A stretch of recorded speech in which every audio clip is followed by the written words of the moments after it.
दोस्तों, प्यार, इश्क, मोहब्बत जब कोई इंसान करता है तो अपने भविष्य को, अपने फ्यूचर को, अपने अतीत को, अपने वर्तमान को सब कुछ भूल जाता है। उसको सिर्फ दिखाई देता है तो अपना प्यार और सुनाई देता है तो सिर्फ अपने प्रीतम का आवाज़। क्योंकि अगर प्रेम का है तो उसके जो प्रेमी है उसकी आवाज़ उसको मीठी लगती है। अगर कोई प्रेमी है तो उसकी प्रेमिका की आवाज़ उसको मीठी लगती है।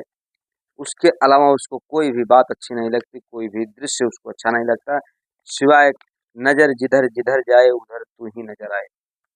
दोस्तों, एक लड़का बहुत ही खुशी से पागल उछल रहा है, कूद रहा है, क्योंकि आज उसकी जो प्रेमिका है, आज 3 साल के बाद उससे शादी करने के लिए राज़ी हुई है। अब वह लड़का मारे खुशी के मारे कूद रहा है। उसकी खुशी का ठिकाना नहीं है। वह लड़का तुरंत जल्दी-जल्दी अपना कपड़ा पैक करता है और घर परिवार से ये बता के जाता है कि मैं जा रहा हूँ किसी काम से, बहुत जल्दी ही वापस आऊँगा। दोस्तों, जब वह लड़का जाता है अपनी प्रेमिका से मिलने, तो उसकी प्रेमिका शादी करने से पहले अपनी प्रेमी की निर्मम हत्या करवाती है अपनी आँखों के सामने। जब यह हत्या होती है, तो जब इसका खुलासा होता है, तो पूरे समाज में लोग सुनने के बाद रोंगटे लोगों के खड़े हो जाते हैं कि ये प्रेमिका एक प्रेमी जिससे प्यार करती है, 3 सालों तक संबंध बनाती है, उसकी ऐसी हत्या कैसे करवा सकती है। दोस्तों नमस्कार, प्रणाम, मैं मोनू भारद्वाज हृदय तल की गहराइयों से आपका हार्दिक स्वागत करता हूं। दोस्तों, आपसे पुनः एक छोटी सी रिक्वेस्ट कि आप हमारे चैनल को सब्सक्राइब करें, दोस्तों में शेयर करें, कमेंट करें।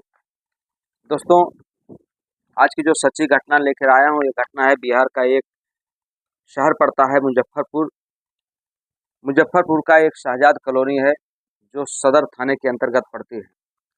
बात कर रहा हूं दोस्तों 14 अगस्त 2024 की, जब एक लड़का सज धज कर खुशी से अपनी प्रेमिका से मिलने जाता है। दोस्तों, वह प्रेमिका उस लड़के को बुलाती है। उस लड़के का नाम जयप्रकाश है। लड़का जब मिलने जाता है तो वहाँ उसकी प्रेमिका एक होटल में उसको बुलाती है। दरअसल ये मामला शुरू होता है आज से लगभग 3 साल पहले, जब एक शादी में एक लड़का जाता है शादी के लिए बारात में, तो वहाँ पर उसकी एक ममेरी बहन होती है। ममेरी बहन से उसकी आंखें चार हो जाती हैं। जब आंखें चार हो जाती हैं तो एक तरफ बुआ का लड़का, दूसरी तरफ मामी की लड़की, कहीं न कहीं ये रिश्ता हिंदू धर्म के अनुसार सही तो नहीं लगता, लेकिन दोनों में आपसी प्रेम होने के नाते सारे बंधन तोड़ देते हैं और दोनों आपस में प्रेम करने लगते हैं।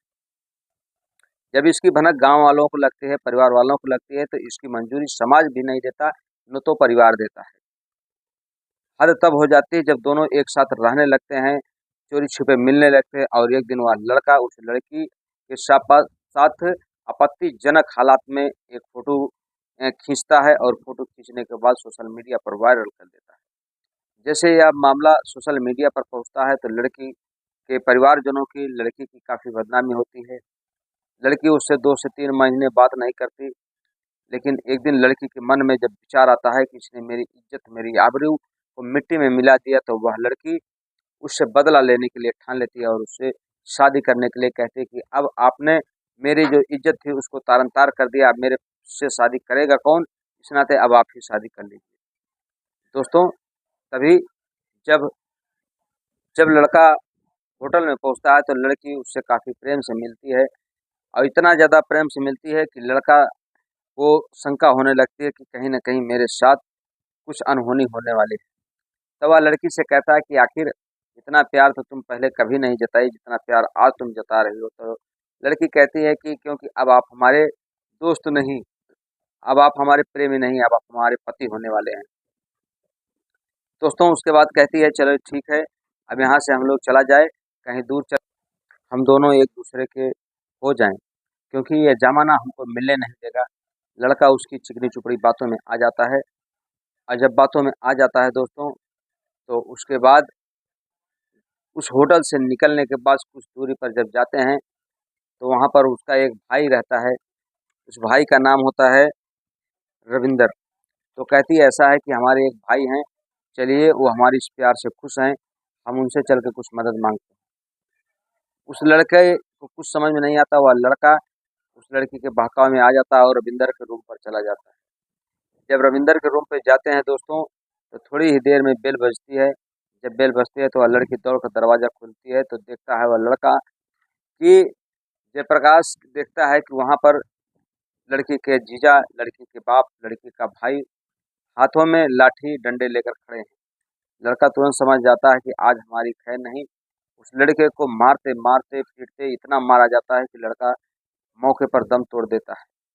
दोस्तों उसके बाद उसके इतने टुकड़े किया जाता है कि पोस्टमार्टम तक नहीं हो पाता। उसके इतने टुकड़े टुकड़े करके एक पॉलीथीन में डाल करके बोरी में भर दिया जाता है। बोरी में भरने के बाद जो शहजाद कॉलोनी होती है गली नंबर 9 में, उसको रात के अंधेरे में ले जाकर छोड़ दिया जाता है। सुबह जब होती है तो कॉलोनी के लोग जब जगते हैं, अपने काम काज के लिए निकलने के तैयार होते हैं, तभी देखते हैं कि कुछ दूर पर एक बोरा पड़ा हुआ है। बोरे से कुछ अलग तरह की स्मेल आ रही है। दोस्तों जब लोग करीब में जाकर देखते हैं तो जब जो खून होता है उसका रिसाव होता है, तभी लोग पुलिस को सूचना देते हैं। जब सूचना पाकर पुलिस मौके पर पहुंचती है तो पुलिस भी उस शव को देखने के बाद आश्चर्यचकित हो जाती है कि इतनी दरिंदगी, इतनी गुस्सा से इस व्यक्ति की हत्या की गई है कि बॉडी के हर पार्ट को काट काट के छोटा छोटा कर दिया गया है और चेहरे को बुरी तरीके से कुचल दिया गया है। दोस्तों उसके बाद सारे फोर्स के लोग जी जान से जुट जाते हैं कातिल की तलाश में, लेकिन कोई सुराग नहीं मिलता। तभी दूर से 2-3 सीसीटीवी कैमरे लगे होते हैं। उस कैमरों को भी खंगाला जाता है तो देखा जाता है कि 2 व्यक्ति साइकिल पे एक बोरे को लाद करके रात के अंधेरों में आ रहे हैं। दोस्तों जब उन व्यक्ति को दोनों को पकड़ा जाता है, उनसे पूछा जाता है, तो पहले तो वो आनाकानी करते हैं, लेकिन पुलिस के सामने ज़्यादा देर तक टिक नहीं पाते।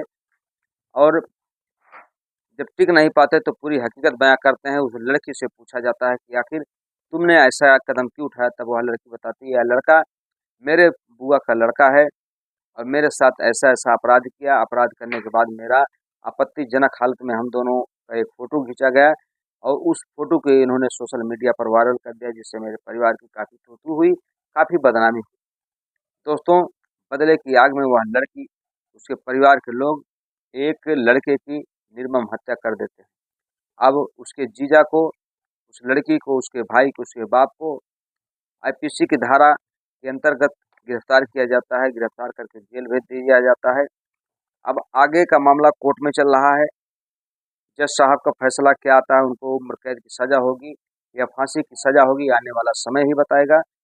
दोस्तों जहाँ पर प्यार करना एक पुण्य का काम माना जाता है, वहीं पर अब प्यार करना एक पाप के बराबर हो गया है, क्योंकि प्यार करना भी अब जुर्म हो गया है। कब प्यार करवट मार जाए इसका कोई भरोसा नहीं, कब कौन आपके साथ छल का कपट कर ले इसकी भी कोई गारंटी नहीं। इस नाते जिस भी लड़की से आप प्रेम करें उसको बहुत अच्छी तरीके से समझें। जिस लड़के से आप प्रेम करें उस लड़के के बारे में बहुत ही अच्छी तरीके से जानें और समझें। दोस्तों हमारी कहानी कहने का उद्देश्य आपके दिल को ठेस पहुंचाना नहीं, बल्कि आपको जागृत और सतर्क करना है। आप स्वस्थ रहें, मस्त रहें। मिलते हैं आपसे अगले वीडियो में। तब तक के लिए जय हिंद, जय भारत, हर हर महादेव।